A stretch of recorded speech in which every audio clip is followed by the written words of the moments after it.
sets my body in motion. He knows how to turn things up. And he knows what gets me going. Yeah, like a little text saying, hey, what's up? They look at me, I'm in a bad situation. Look at him, he's got a bad reputation. They be looking at us, thinking we are too much. Look at me, I'm in a bad situation. Look at him, he's got a bad reputation. They be looking at us. Why do I need to be good all the time?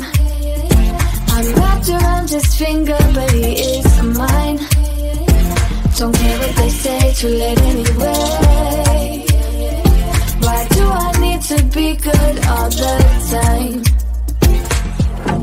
Yeah, he gets when I'm in a bad mood. Then he knows how to make it alright. Yeah, I get that you got a history, but I don't wanna think about no other than us.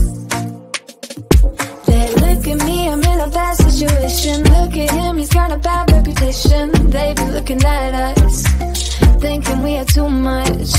Look at me, I'm in a bad situation. Look at him, he's got a bad reputation. They be looking at us.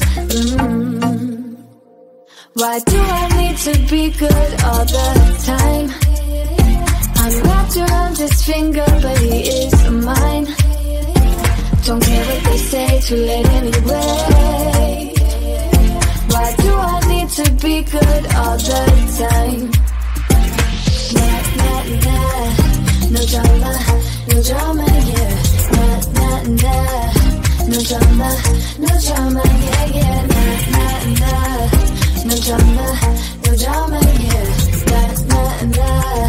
No drama, yeah, yeah. Bad history, but what about it? Yeah, he's got a bad history, but I want him anyway. So look at me, I'm in a bad situation. Look at him, he's got a bad reputation, but what about it? Why do I need to be good all the time? I'm wrapped around his finger, but he is mine. Don't care what they say, too late anyway. Why do I need to be good all the time? Nah, nah, nah.